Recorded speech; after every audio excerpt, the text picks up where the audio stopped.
Hello and welcome to another episode of Unboxed, the podcast where we unravel the heart and soul of branding, marketing, and technology. I have with me my trusted Amer, who's going to join me for today's session. And today we're going to do two news articles that recently caught my attention.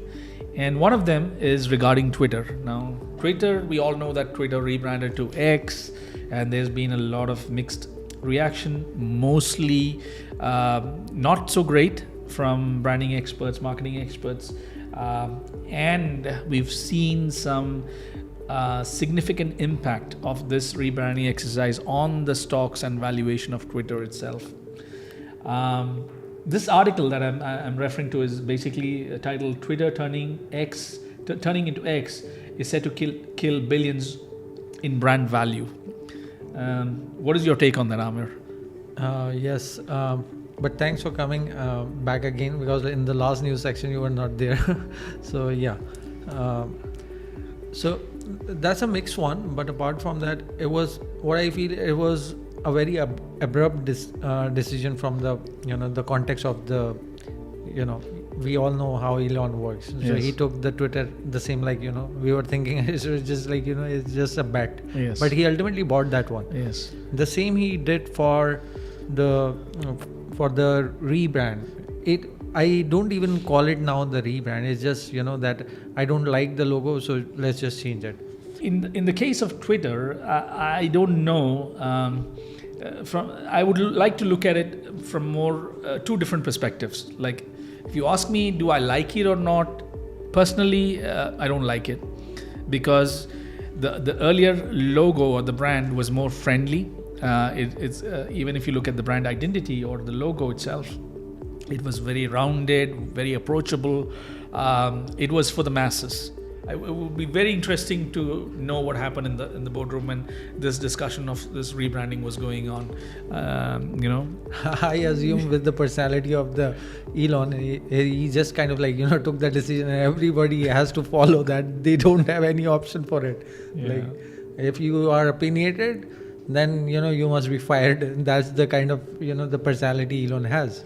Yeah, what is sad is, like, he bought it for 44, and then after the rebranding, it just nosedived. 2022 will. I mean, it's not. It's now, some estimates evaluate at 4 billion. So that's a huge drop in the valuation. So again, we'll have to wait and see what his plans are. I'm sure when with the kind of information he has, the data he has, I'm sure he has some plans up his sleeve. But again, from a brand emotion, storytelling perspective, I cannot connect with a new brand. I can feel that the history is repeating itself. Like I feel that Twitter might become like a Yahoo. From the past. That it was celebrated at a certain time, but it just vanished or forgotten. Exactly. I can have this feeling towards the Twitter. Exactly. Because of the name change, because it has to be strategic. It's just the name change has to be strategic. It doesn't like like, for example, my name is Amar. After living for 25 years, and all of a sudden I feel like I want to change the name. Are you saying you're 25? Yeah, so it has to be strategic. You just can't change the name, because Alright. you already know that the brand value of the Twitter has already been struggling, and then you make this abrupt choice of name, which has nothing to do. Even if you have the super ambition of making that app super app, that's fine, but it has to be connecting with some rationale, with some sense. To give you the example, what I mean by that, you could have created a parent company, like what Facebook did with Meta, right? So there is always a smart way of rolling it out. I think that's what you said is absolutely right. There is a way of doing things. Even if this he wanted to rename it to X, there are different strategies around it on how you can go about it. But this overnight thing, I think that's what shocked the world, I believe. Yeah. What's our next story for the day? I think there is one story which I want to touch upon is about the best and the worst rebrands of. We have Johnson and Johnson, right? No, Johnson and Johnson is another one. All right. Yeah. Okay. We can come on the third one. But Okay. this is I'm just dividing into All because right, we all just talk about the rebrand and the branding related for Okay. Twitter. All right. But after that, I just All want right. to break certain Okay. things. All right. So we can just continue. Okay. All right. So tell me about it. Like, what do you think about the GSK brand and the rebrand which they did recently? See, Like I mean, last- like, I really have to delve deep into each of these, the strategy, why they've rebranded, because we are into branding business and we know why brands undergo this process. And there's always a rationale, and there's reasoning, and there's repositioning, realignment. There's a lot of things that why brands do this. So I think from my perspective, I just want to purely look at it from a look and feel perspective, how it looks. It's like looking at an art. You can like it, you don't like it. So I don't want to delve into the details of, does it reflect the brand or does it reflect the messaging? I just want to look at both these brands and, make like which one would I pick, the old one or the new one. For me, GSK is a huge brand. I still prefer the old branding because it's like I said, it's more rounded, it's more approachable. If I had to choose either one, this is what I would go for. So I think I prefer the old logo. Yeah. What about you? So from my perspective, it's okay. Like they are just starting up, so I can give them the benefit of doubt, or at least for trying, so they can move towards that one. What's next?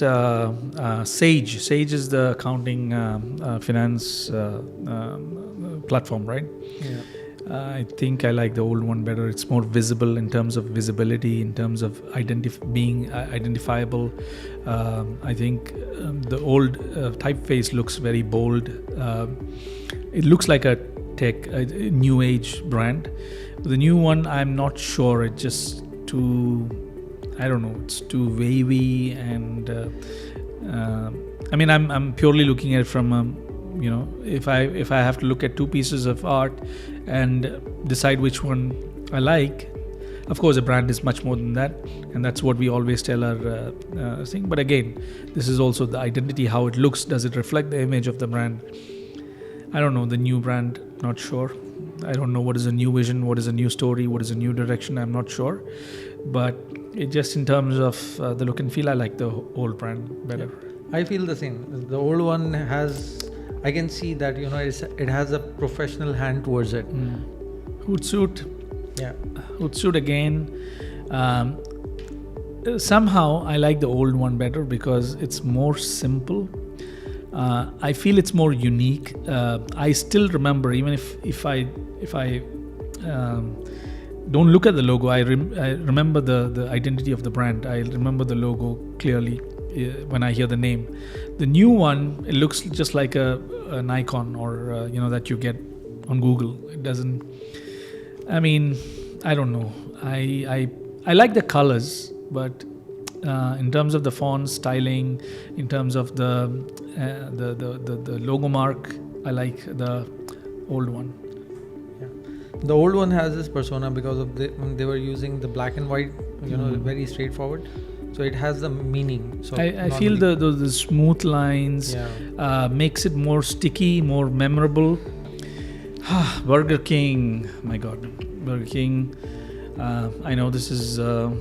I like the old new logo.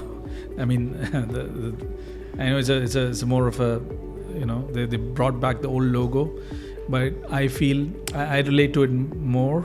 I don't like the one that was before this, the blue and I don't know, somehow I don't like it.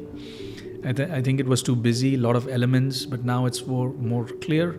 There's clarity, visibility is much better, it's more approachable, it's more friendly.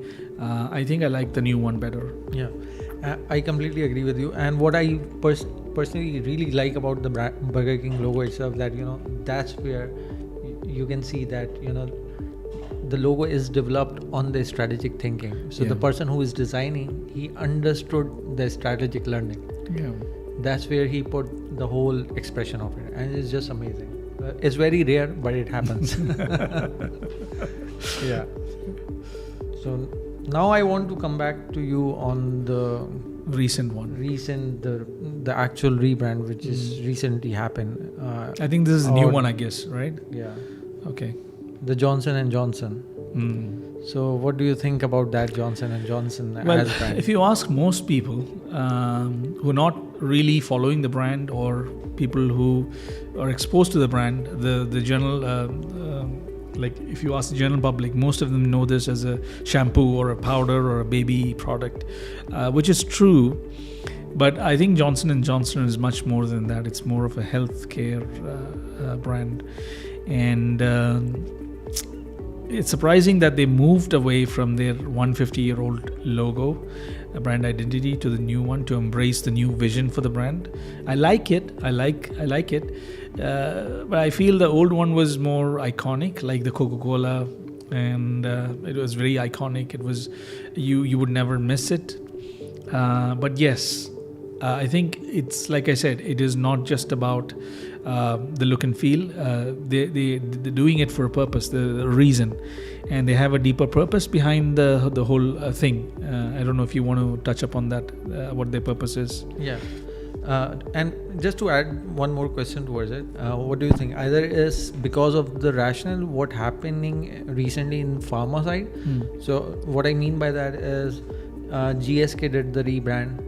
Sanofi did the rebrand. It's a trend, right? Trend, yeah. And then there is another pharma brand which did the recent rebranding. Do you think that is because of that rationale, or they're just making it more relevant to the No, now that people? You brought it up, it's like the automobile industry, right? Everybody from Toyota to Nissan to Lexus to all the American brands, Volkswagen, BMW, all these brands, they actually doing it together, and that really surprises me. And I think in the automobile industry, there is a reason why they're doing it, because it's all about electrification. They're talking about electrified future, so I think their brand needs to reflect what they're talking about. Yeah. But like you said, when you brought up these the related brands in the same industry, I think it makes sense. Probably it could be one of the reasons, because some of their competitors, some of their the brands that they're in the same space are doing it. So yeah, could be. But I really like the approach. I think more than the logo, I really like the story behind it. And I read the story, and it really makes sense, and that's why I feel I'm okay with the new branding. Although the old script font was very identifiable. Again, at the end of the day, I don't look at logo as a piece of text. I look at it as a piece of graphic or something as a design element. Mm-hmm. So in that aspect, I like the old one, but I'm okay with the new one. I'm perfectly fine, because at the end of the day, what it shows is that the 150-year-old brand is embracing the future. They have clarity on what their ambition is, where they're going, and it gets me excited when I read the reasoning behind each of these. And I'm sure some of the ones that we've discussed as well has equally perfect reason why they did that. So once you get to delve deeper into it, of course you may understand exactly why the colors, why the fonts, why the typeface, why the graphic element. I guess that's it, Amir, right? Do we have anything else that we need to touch upon? I think we covered a lot of things. And from my side, this was the only things which I want to talk about. But great. I think that was a quick roundup of two brands, two things we wanted to discuss: Johnson & Johnson and the Twitter, and some of the quick rapid fire. Look at what brands are doing, how the rebrand looks like. Just from a very look and feel perspective. So thank you guys. Thank you for joining us once again. We are available on all major platforms, Spotify, Apple Podcasts, and also YouTube. Please check us out. Please subscribe, and see you in the next episode. Thank you.